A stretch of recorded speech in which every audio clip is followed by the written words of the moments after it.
السلام عليكم ورحمة الله وبركاته.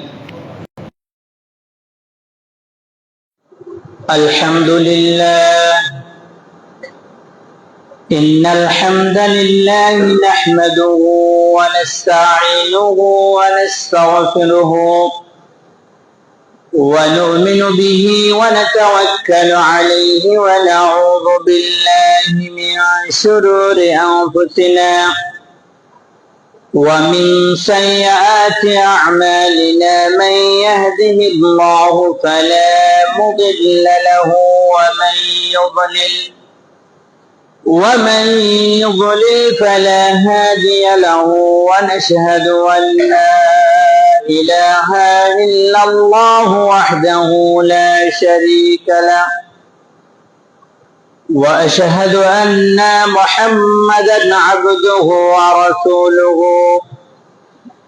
الذي أرسله بالحق بشيرا ونذيرا وداعيا إلى الله بإذنه وسراجا منيرا. أما بعد، أعوذ بالله من الشيطان الرجيم. بسم الله الرحمن الرحيم. يا أيها الناس اتقوا ربكم الذي خلقكم من نفس واحدة وخلق منها زوجها وبث منهما رجالا كثيرا ونساء. واتقوا الله الذي تساءلون به والأرحام، إن الله كان عليكم رقيبا. يا أيها الذين آمنوا اتقوا الله حق تقاته ولا تموتن إلا وأنتم مسلمون. يا أيها الذين آمنوا اتقوا الله وقولوا قولا سديدا يصلح لكم أعمالكم ويغفر لكم ذنوبكم، ومن يطع الله ورسوله فقد فاز فوزا عظيما.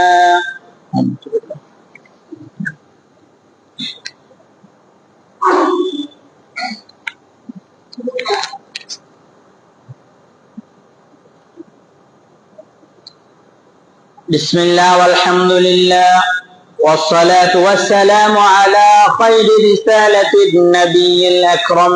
أما بعد، أعوذ بالله من الشيطان الرجيم. كنتم خير أمة أخرجت للناس تأمرون بالمعروف وتنهون عن المنكر وأولئك هم المفلحون.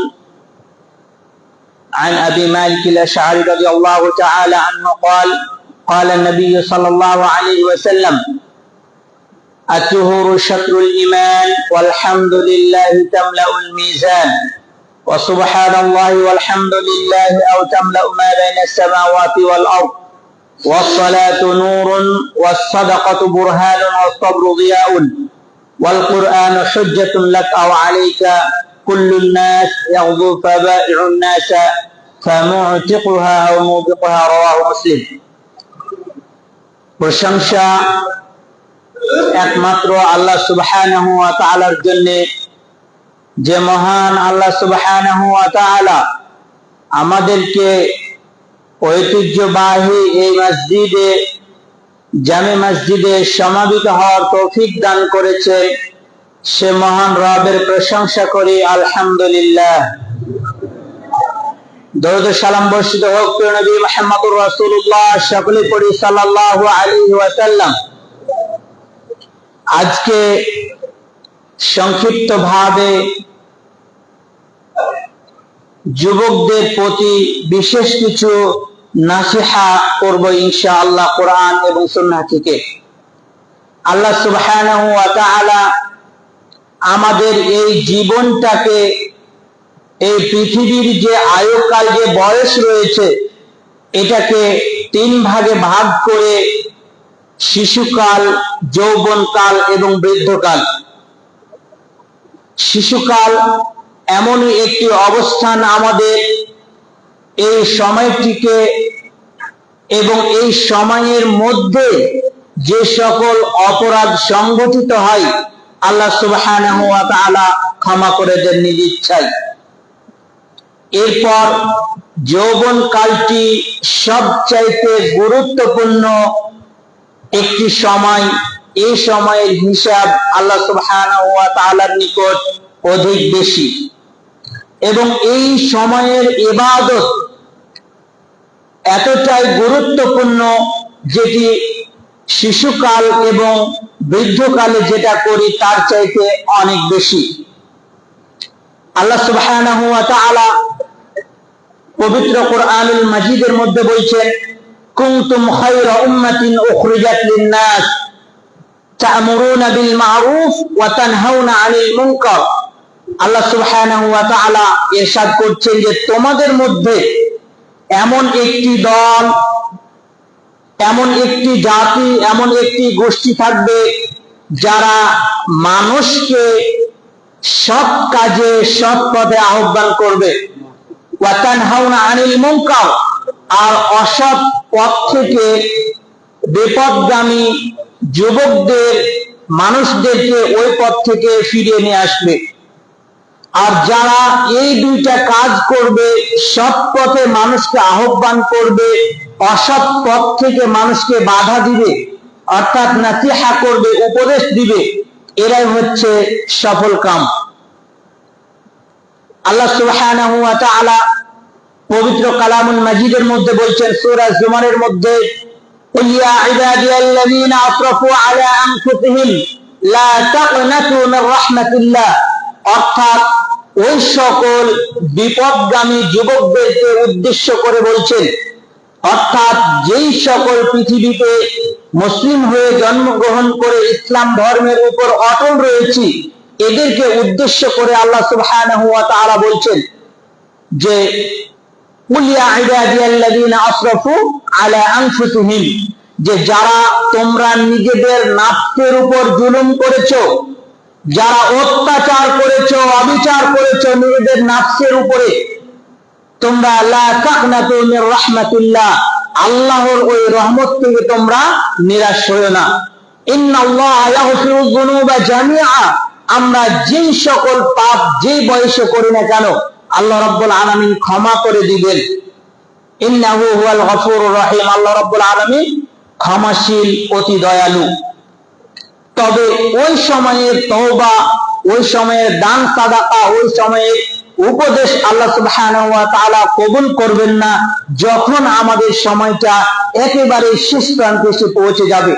মানে এক কথায় মৃত্যুর দ্বারপ্রান্তে আপনি পৌঁছে গেছেন, আর আপনি বলছেন, আল্লাহর কাছে বলছেন, হে আল্লাহ আমি তওবা করলাম, আমি দান করলাম, আমি সাদাকা করলাম, আমি আমার ছেলেকে এই উপদেশ দিলাম, এই নসিহা করলাম, এই নসিহা আল্লাহ রাব্বুল আলামিন কবুল করবেন না। অর্থাৎ সময় থাকতে আমাদেরকে সময়ের গুরুত্ব দিতে হবে।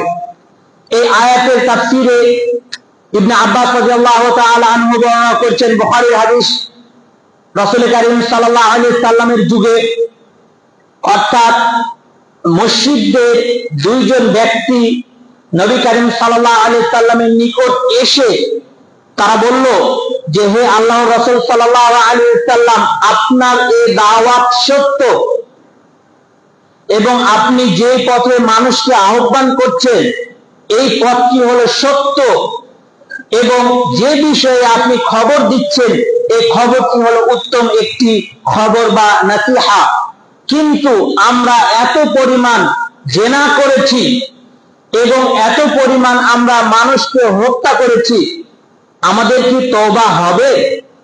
এরপর আল্লাহ সুবহানাহু ওয়া তাআলা এই আয়াতটি নাজিল করলেন যে তোমরা যে অবস্থাতেই আল্লাহ সুবহানাহু ওয়া তাআলার নিকট ক্ষমা চাইবে, আল্লাহ রাব্বুল আলামিন সেটি ক্ষমা করে দিবেন। অতএব আমাদেরকে সময় থাকতে সঠিকটা বুঝে সত্যের পথে আমাদেরকে ফিরে আসতে হবে। এরপর 2 নম্বর হচ্ছে আল্লাহ সুবহানাহু ওয়া তাআলা অর্থাৎ এক নম্বর নসিহা হলো আল্লাহর রহমত থেকে আমাদেরকে নিরাশ হওয়া যাবে না। যতই পাপ করি না কেন আল্লাহ রাব্বুল আলামিন ক্ষমা করবেন, তবে শিরক করা যাবে না। আর ওই সময় ক্ষমা প্রার্থনা বা তওবা করা যাবে না যখন আমাদের একেবারে মৃত্যু মানে শেষ পর্যায়ে এসেছে, এই দুটি সময়ে। এরপর রাসূল কারীম সাল্লাল্লাহু আলাইহি সাল্লাম বলছেন, মানুষ যতক্ষণ 5টি প্রশ্নের উত্তর না দিবে ততক্ষণ কাল কিয়ামতের ময়দানে একটা ধাপ সামনের দিকে অগ্রসর হতে পারবে না। রাসূল কারীম সাল্লাল্লাহু আলাইহি ওয়াসাল্লাম 5টি বিষয় বলেছেন, লা তাযালু কদমা ইবনে আদম হাত্তা ইয়াসআলু আন খামসি, অর্থাৎ যতক্ষণ 5টি প্রশ্ন আমাদেরকে না করবেন ততক্ষণ আমরা সামনের দিকে অগ্রসর হতে পারবো না। এর মধ্যে প্রথমটি হচ্ছে আন উমরিহি ফিমা আফনাহু, আমাকে আপনাকে যে বয়সটা আল্লাহ রাব্বুল আলামিন দিয়েছেন, 60 বছর হোক, 70 বছর হোক, বা 100 বছর প্লাস হোক, বা 10 বছরের একটা বাচ্চা মারা যাক, এই যে এই বয়সটা যে আমাদেরকে আল্লাহ রাব্বুল আলামিন দিয়েছেন, এই বয়সটাকে আমরা কোন পথে ব্যয় করেছি, এটি কিন্তু আল্লাহ রাব্বুল আলামিন প্রথম আমাকে এবং আপনাকে জিজ্ঞাসা করবেন কাল কিয়ামতের ময়দানে। অর্থাৎ এই প্রশ্ন করার পরে আমরা সামনের দিকে অগ্রসর হতে পারবো। এটি হলো 1 নম্বর প্রশ্ন। এরপর রাসূল কারীম সাল্লাল্লাহু আলাইহি সাল্লাম প্রশ্ন করবেন, ওয়ান শাদাদিহি ফিমা আবলাহু, যে আমাদেরকে যে যৌবন দেওয়া হয়েছিল, অর্থাৎ শিশুকালের পরে যখন শিশুকাল থাকবে তখন বাচ্চাদেরকে কখন সালাত আদায় করাতে হবে, 7 বছর বয়স হবে তখন তাদেরকে মসজিদে নিয়ে আসতে হবে, 10 বছর যখন তাদের বয়স হবে তাদেরকে হালকা করে প্রহার করে জোর করে তাদেরকে সালাত আদায় করাতে হবে। ইসলামের হুকুম বিধিবিধান সবকিছু তখন তার উপর ফরজ হয়ে যায়। সিয়াম থেকে শুরু করে যে সকল ইসলামের সিয়াম, সালাত, হজ, যে সকল বিধান রয়েছে 10 বছর পার হয়ে গেলে তার উপর সেটা হুকুম হয়ে যায়। অর্থাৎ 10 বছরের পর থেকে প্রত্যেকটি বিষয় আল্লাহ রাব্বুল আলামিন তাকে জিজ্ঞাসা করবেন। তো 2 নম্বর, রাসূল কারীম সাল্লাল্লাহু আলাইহি সাল্লাম বলছেন আল্লাহ রাব্বুল আলামিন জিজ্ঞাসা করবেন আমাদের এই যৌবন কালটাকে আমরা কোন পথে ব্যয় করেছি। অর্থাৎ আমরা যদি একবার ভেবে দেখি, আমাদের যৌবন কালে যে সময় আমাদের শরীরের রক্ত, মাংস এবং আমাদের বুদ্ধি, আমাদের সবকিছু একেবারে টকবক অবস্থায় থাকে, অর্থাৎ যেটা আপনাকে দিবে আপনি সেটা গ্রহণ করবেন। হতে পারে সেটা সঠিক পথ, হতে পারে সেটা মানে বেসঠিক পথ। অর্থাৎ এই 2 পথ আমাদেরকে যেখানে হাতছানি দিয়ে ডাকবে সেখানে কিন্তু আমরা চলে যাব। অতএব এই যৌবন কালটাকে যুবক ভাইদেরকে রাসূল কারীম সাল্লাল্লাহু আলাইহি সাল্লাম এই ইসলামের ইতিহাসে ইসলামের একটি পূর্ণাঙ্গ জীবন বিধান আমরা আজকে সহজে পেয়েছি। এই জন্য এর মূল্যায়নটা আমরা বুঝি না। কেমন ভাবে বাবার সম্পত্তি রয়েছে, ছেলেরা ওখান থেকে খুব খুশি মতো চলাফেরা করতে পারে, বিক্রি করতে পারে, ওখান থেকে ব্যবসা বাণিজ্য করতে পারে। বাবার প্রত্যেক সম্পত্তি অর্থাৎ নিজের জোরে, নিজে বুদ্ধি মেধা খাটিয়ে, নিজে মানে প্রচুর পরিশ্রমী হয়ে অর্জন করে নয়, বাবার আছে, বিক্রি করছে, খাচ্ছে, এইভাবে চলছে। এই যে ঠিক আমরা ইসলামটাকে এইভাবে পেয়েছি, হয়তো আমরা এটা মনে করি, কিন্তু ইসলামের ইতিহাসে আপনার মতো আমার মতো যারা 14 বছর বয়সী যুবক, তাদের ইতিহাস তারা যুদ্ধে কাফেরদেরকে হত্যা করে তারা ইসলামটাকে টিকিয়ে রেখেছে। আমরা যদি ঘটনা দেখি, আবু জেহেলের হত্যাকারী যারা হত্যা করেছিলেন, মুআজ এবং মুআবিদ, তাদের বয়স কত ছিল?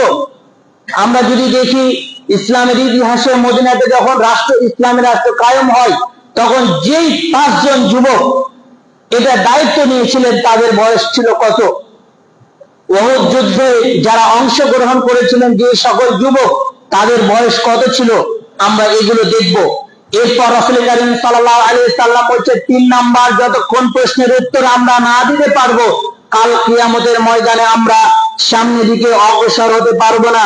ওয়া মালিহি মিন আইনা ইকতাসাবা, অর্থাৎ আমরা যে সম্পদটা অর্জন করেছি, এই সম্পদটা কোথা থেকে আমরা নিয়ে এসেছি, সেটা কি সঠিক পথ থেকে নাকি বেঠিক পথ থেকে? আমরা কি সেটা আমাদের কষ্টে উপার্জিত অর্থ, নাকি ওই যে টেবিলের নিচ দিয়ে হাতে নিয়ে মুঠে নিয়ে পকেটে ভরে দেওয়া এই সকল অর্থ? আমাদের এই সম্পদটাকে আসলে সঠিক, সৎ এবং হক, নাকি আমরা আমাদের ভাইয়ের এবং বোনের জমি মেরে আমরা এই সম্পদটা অর্জন করেছি? এই প্রশ্নটা আল্লাহ রাব্বুল আলামিন করবেন। এবং ওই সম্পদটা আমরা কোন পথে ব্যয় করেছি? আমরা কি আল্লাহ রাব্বুল আলামিন এক জায়গাতেও বলেননি যে, প্রত্যেক জায়গাতে বলেছেন যে আমি তোমাদেরকে যে রিজিক দিয়েছি ওই রিজিক থেকে তোমরা আমার পথে খরচ করো। প্রত্যেক জায়গাতে, যত জায়গাতে দান এবং সাদাকার কথা বলা হয়েছে, আল্লাহ সুবহানাহু ওয়া তাআলা প্রত্যেকটি জায়গাতে বলেছেন আমি তোমাদেরকে যে রিজিক দিয়েছি এই রিজিক থেকে তোমরা আল্লাহর পথে খরচ করো বা ব্যয় করো। তো 3 নাম্বার প্রশ্ন হলো যে আমরা কোথা থেকে সেটা অর্জন করেছি, এটি আল্লাহ রাব্বুল আলামিন জিজ্ঞাসা করবেন। আর কোন পথে সেটা ব্যয় করেছি এটিও আমাদেরকে আল্লাহ রাব্বুল আলামিন জিজ্ঞাসা করবেন। আর 5 নাম্বার হলো আমাদেরকে যে ইলম দিয়েছেন, যে জ্ঞান দিয়েছেন, বিদ্যা দিয়েছেন, এই ইলম অনুযায়ী আমরা কতটুকু আমল করেছি।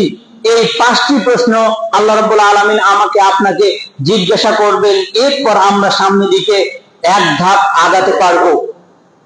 তাহলে অবশ্যই আমাদেরকে এই প্রশ্নগুলো, অর্থাৎ এই 5টি প্রশ্ন আমাদেরকে মানতে হবে এবং জানতে হবে। অর্থাৎ প্রথমটি, আমাদের বয়সটা আমরা কোন পথে ব্যয় করেছি, আমাদের এই যৌবনটাকে কতটুকু মূল্যায়ন করেছি, এবং আমরা যে সম্পদ অর্জন করেছি সেটা কিভাবে অর্জন করেছি, আর খরচ করছি সেটা কিভাবে করছি, এটি আল্লাহ রাব্বুল আলামিন জিজ্ঞাসা করবেন। আর ওই যে ইলম আপনি অর্জন করেছেন, আপনি অনেক বড় পদমর্যাদা আল্লাহ রাব্বুল আলামিন আপনাকে কি করেছেন, পদ দিয়েছেন, সম্মান দিয়েছেন, মর্যাদা দিয়েছেন। এটি হলো আপনার ইলম, আপনার আকল, আপনার জেহেন। এটা অনুযায়ী আপনি কতটুকু সঠিক কাজ করতে পেরেছেন। আমাদের বর্তমান অবস্থা আল্লাহ রাব্বুল আলামিন যদি জিজ্ঞাসা করে, সরকারি যারা বেসরকারি সব জায়গাতে অফিসে বসে আছে, টাকা ছাড়া একটা ফাইল সিগনেচার হয় না, অথচ সরকার তাকে বেতন দিয়ে রেখেছে, এর বাইরে যা অর্জন করবে সেটি তার জন্য হারাম। মেডিকেলে যারা আছেন, টেস্ট করার প্রয়োজন একটা, দিয়ে থাকে 5টা, যদি 5টা টেস্টের প্রয়োজন না হয় তাহলে একটার প্রয়োজন হয়, বাকি 4টার টাকা কাল কিয়ামতের ময়দানে আপনাকে হিসাব দিতে হবে, আপনি কেন সেটা করেছিলেন, আপনার সম্পদ। এটাই হচ্ছে কোন পথে আমরা যে ইলমটা অর্জন করেছি সে অনুযায়ী আমল করেছি নাকি করিনি। সব ক্ষেত্রে, ব্যবসা বাণিজ্য, চাকরি বাকরি, সব ক্ষেত্রে এই ইলম অনুযায়ী আল্লাহ রাব্বুল আলামিন আমাদেরকে আমল করতে বলেছেন। 3 নম্বর, রাসূল কারীম সাল্লাল্লাহু আলাইহি ওয়াসাল্লাম আমাদেরকে 5টি বিষয় গনিমত হিসেবে দিয়েছেন। 5টি বিষয় আমাদেরকে আল্লাহ রাসূল সাল্লাল্লাহু আলাইহি ওয়াসাল্লাম 5টি বিষয় তিনি বলছেন, এই 5টি বিষয় প্রত্যেক মানুষের জন্য একটা গনিমত, অর্থাৎ কষ্ট ছাড়াই যেটা আমরা অর্জন করতে পারি এটাকে হয় গনিমত। তো এই 5টি বিষয় রাসূল কারীম সাল্লাল্লাহু আলাইহি ওয়াসাল্লাম বলছেন। আব্দুল্লাহ বিন আব্বাস রাদিয়াল্লাহু তাআলা আনহু তিনি বর্ণনা করছেন, ইগতানিম খামসা ক্বাবলা খামসিন, তোমরা 5টি জিনিসকে 5টি জিনিসের পূর্বে মূল্যায়ন করো। 5টি বিষয়কে 5টি জিনিসের পূর্বে তোমরা মূল্যায়ন করো। তার মধ্যে 1 নম্বর হচ্ছে যে সাদাদাকা ক্বাবলা হারামিক, অর্থাৎ এই 5টি বিষয়ের প্রথমটি আল্লাহ রাব্বুল আলামিন জিজ্ঞাসা করবেন যে তোমাকে যে যৌবন দেওয়া হয়েছে এই যৌবনটাকে তোমরা মূল্যায়ন করো বার্ধক্যে অবস্থায় উপনীত হওয়ার পূর্বে। অর্থাৎ যারা বয়স্ক হয়ে গেছি এখন আফসোস করার কিছুই নেই, যারা যুবক রয়েছে তাদেরকে আল্লাহ রাব্বুল আলামিন এই 5টা বিষয় দিয়েছে যে তোমরা বার্ধক্যে পৌঁছানোর পূর্বে তোমরা যৌবনটাকে মূল্যায়ন করো। অর্থাৎ যৌবনের ইবাদত, যৌবনের বিচক্ষণতা, যৌবনের যে শক্তি, এগুলো তোমরা এখন যেভাবে পারবা যখন বৃদ্ধ হয়ে যাবে তোমরা কিন্তু পারবা না এটা। অথচ এইভাবে আল্লাহ রাব্বুল আলামিন বলছেন, আজকে দেখুন যে আমাদের মধ্যে অনেকেই দাঁড়িয়ে সালাত আদায় করতে পারে না, অনেকেই চেয়ারে বসে সালাত আদায় করেন। এখন তারা চাইলেও কিন্তু ওই যে আপনার আমার মতো যৌবন বয়সে আমরা যে সালাত আদায় করে নি সুন্দরভাবে, ওনারা চাইলেই কিন্তু পারবেন না। কিন্তু এই যে এই বার্ধক্য অবস্থায়, মানে বার্ধক্য আসার পূর্বে এই যৌবনটাকে আল্লাহ রাব্বুল আলামিন মূল্যায়ন করতে বলেছেন। এরপর 2 নম্বর রাসূল কারীম সাল্লাল্লাহু আলাইহি ওয়াসাল্লাম বলেছেন ওয়াসিহহাতিকা ক্বাবলা সাকামিক, যে যখন তোমরা অসুস্থ হবে তার পূর্বে সুস্থতাকে তোমরা মূল্যায়ন করবে। এখন আমরা সুস্থ রয়েছি, আমরা বেশি বেশি আল্লাহর ইবাদত করব। অসুস্থ হয়ে গেলে আপনি চাইলে ইবাদত করতে পারবেন না, আপনি বেডে শুয়ে থাকবেন। 2 নম্বরে রাসূল কারীম সাল্লাল্লাহু আলাইহি সাল্লাম বলেছেন ওয়াসিহহাতিকা ক্বাবলা সাকামিক, তোমরা অসুস্থতার পূর্বেই সুস্থতাকে তোমরা মূল্যায়ন করো। ওয়া গিনাকা ক্বাবলা ফাকরিক, রাসূল কারীম সাল্লাল্লাহু আলাইহি সাল্লাম 4 নম্বর বলছেন, 3 নম্বর ওয়া গিনাকা ক্বাবলা ফাকরিক, যে তোমরা ফকির হওয়ার পূর্বে তোমরা ধনী অবস্থা থাকাটাকে মূল্যায়ন করো। অর্থাৎ সচ্ছল আছি আমরা, এই সময়টাকে আল্লাহ রাব্বুল আলামিন মূল্যায়ন করতে বলেছেন। যদি আপনি অসচ্ছল হয়ে যান তখন কিন্তু আপনার এখন টাকা পয়সা গাড়ি বাড়ি সবকিছু রয়েছে, আপনি চাইলে একটা মসজিদ করতে পারেন, চাইলে আপনি একটা মাদ্রাসা করতে পারেন, চাইলে 10 জন এতিম অসহায়কে আপনি খরচ দিয়ে তাদেরকে লেখাপড়া করাতে পারেন। অনেক অসহায় ফ্যামিলি রয়েছে, আপনার অর্থ দিয়ে তাদের রুজি রোজগার হতে পারে। এখন আপনার অর্থ সম্পদ রয়েছে, এই সময়টাকে আপনাকে দান করতে হবে, মূল্যায়ন করতে হবে, আল্লাহর পথে আপনাকে খরচ করতে হবে। আপনার সম্পদে গরিব অসহায় মিসকিন তাদের হক রয়েছে, এই হকটা আমাদেরকে দিতে হবে। কারণ এমন একটা সময় হতে পারে আপনি ফকির হয়ে গেছেন, একেবারে অসহায় হয়ে পড়েছেন। আমাদের সমাজে এরূপ অনেক রয়েছে যে বাবার অনেক জমি পেয়েছে কিন্তু ছেলেরা একটুকু জমি টিকে রাখতে পারেনি, পরিশেষে তারা দিন মজুরি খাটে আর কি। তো এরূপ অবস্থা হবে, এটা আমাদের চোখে দেখা। আর আল্লাহ রাসূল সাল্লাল্লাহু আলাইহি সাল্লাম আজ থেকে কত 1500 বছর পূর্বে তিনি বলে গেছেন যে তোমরা সচ্ছল অবস্থাটাকে মূল্যায়ন করো অসচ্ছল অবস্থা আসার পূর্বেই। অতএব এই বিষয়টি আমাদেরকে খেয়াল রাখতে হবে। এরপর রাসূল কারীম সাল্লাল্লাহু আলাইহি সাল্লাম বলেছেন ওয়াফারাগা ক্বাবলা শুগলি, যে যখন তুমি অবসর সময় রয়েছো, অবসর সময়টাকে তোমরা মূল্যায়ন করো ব্যস্ততা আসার পূর্বেই। এটা আমরা অনেকেই জানি, যখন আমরা যুবক অবস্থায় থাকি আমাদের কোনো দায়িত্ব থাকে না, আমাদের কোনো কাজ থাকে না। যখন আমরা প্রত্যেকে যারা স্টুডেন্ট লাইফ পাই তাদের একটা স্বর্গীয় জীবন, তাদের চিন্তা নেই, তাদের ভাবনা নেই, তাদের খাওয়া দাওয়ার চিন্তা নেই, কোনো কিছু নেই, যাবে আসবে, ক্লাস করবে, পড়বে, বাবার টাকা থেকে ঘুরবে ফিরবে, এটাই। ওই সময়টাকে রাসূল কারীম সাল্লাল্লাহু আলাইহি সাল্লাম বলছেন ওটা তোমাদের অবসর সময়। অর্থাৎ যুবকদের যে যৌবন কাল সম্পর্কে আল্লাহ জিজ্ঞাসা করবেন, এটা যে একটা নিয়ামত, এই নিয়ামত আমরা যেভাবে ইচ্ছা আমরা কিন্তু নিতে পারি। যখন আমরা ব্যস্ত হয়ে যাব, একটু আপনি কর্মজীবনে চলে যান, আপনার ব্যস্ততা শুরু হয়ে গেল, এমন হবে আপনি আপনার পরিবারকে সময় দিতে পারবেন না।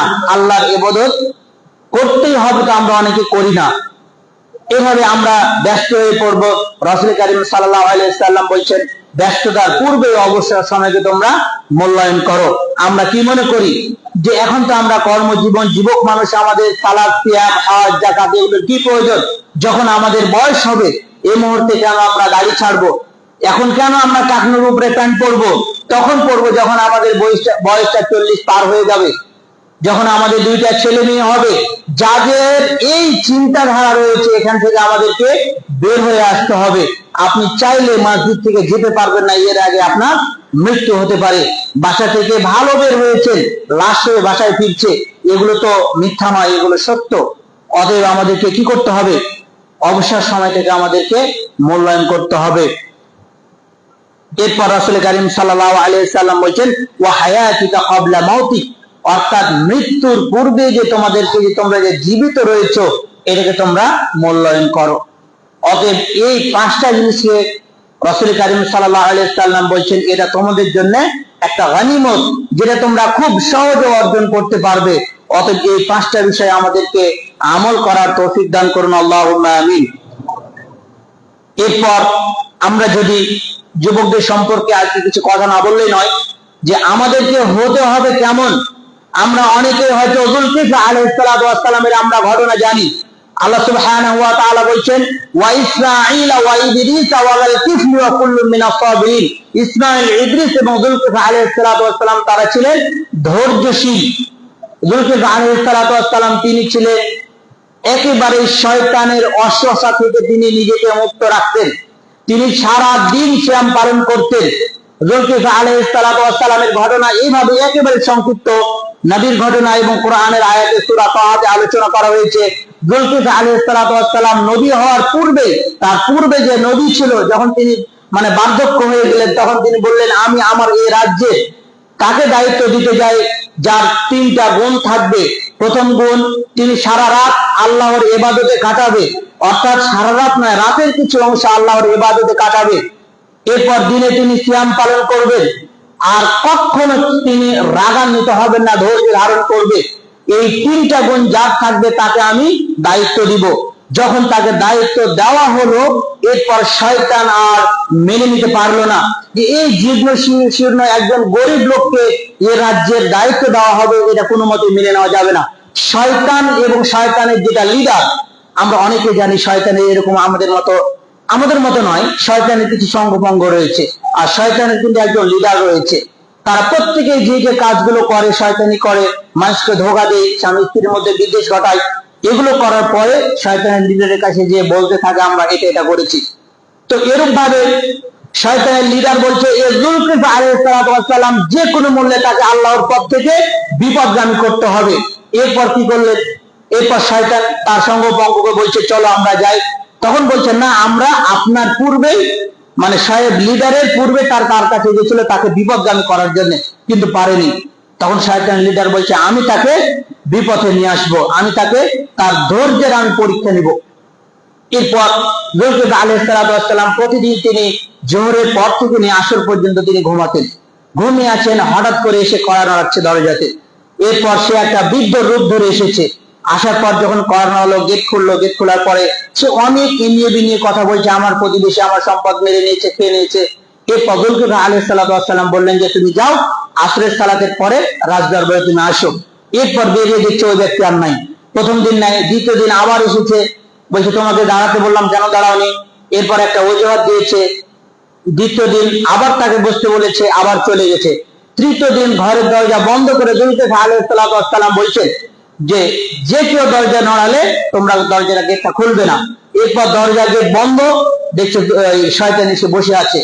তখন যুলকিফল আলাইহিস সালাতু ওয়াস সালাম বুঝে গেছেন যে এটা ইবলিস।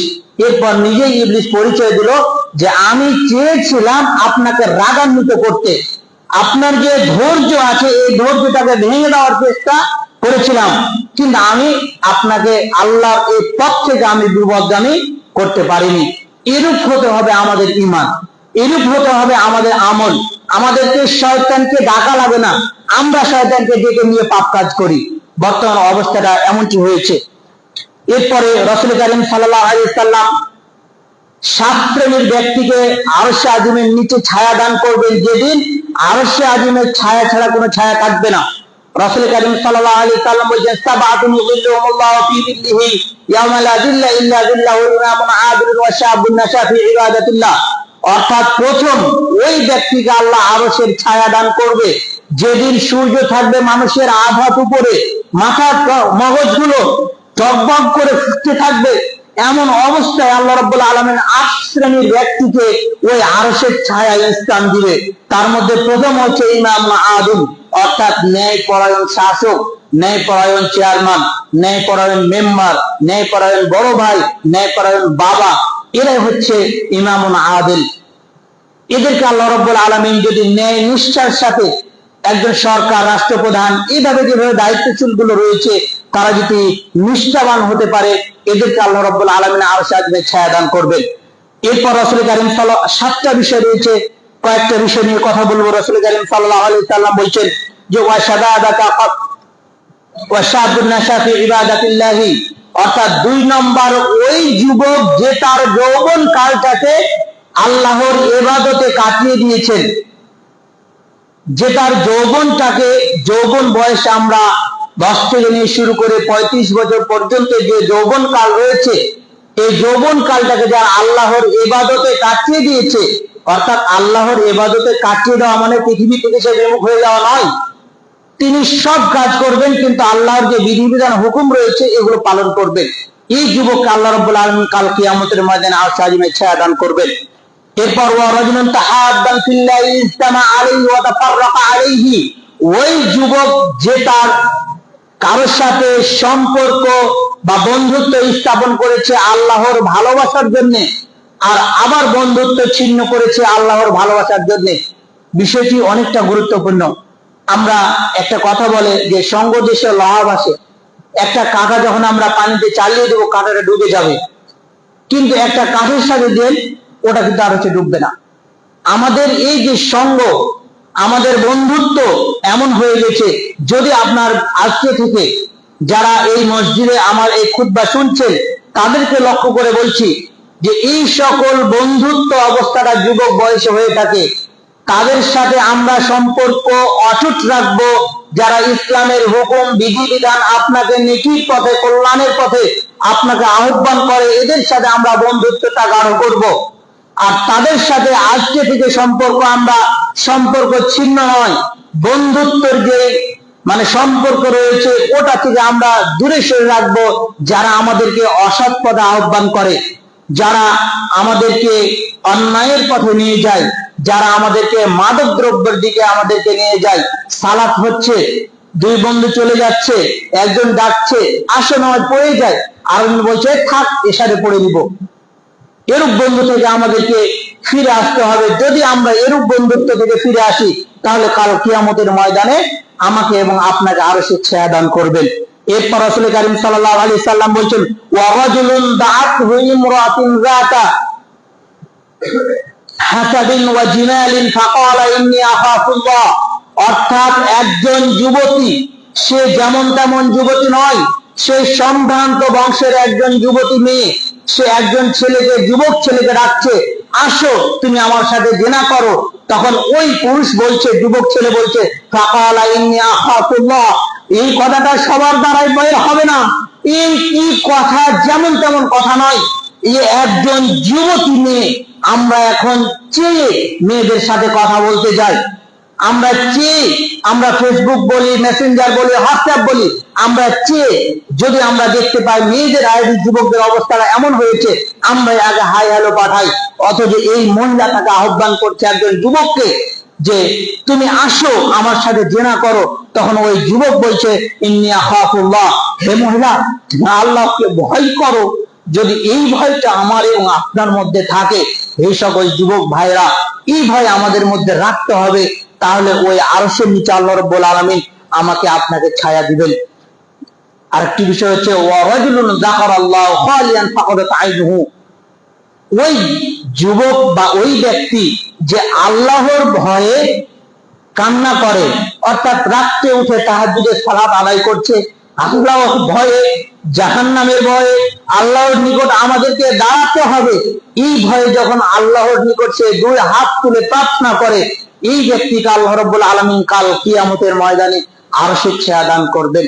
অতএব আমরা চেষ্টা করব এই বিষয়গুলো, আরো বিষয় রয়েছে, এই বিষয়গুলো আমরা আমল করার চেষ্টা করব।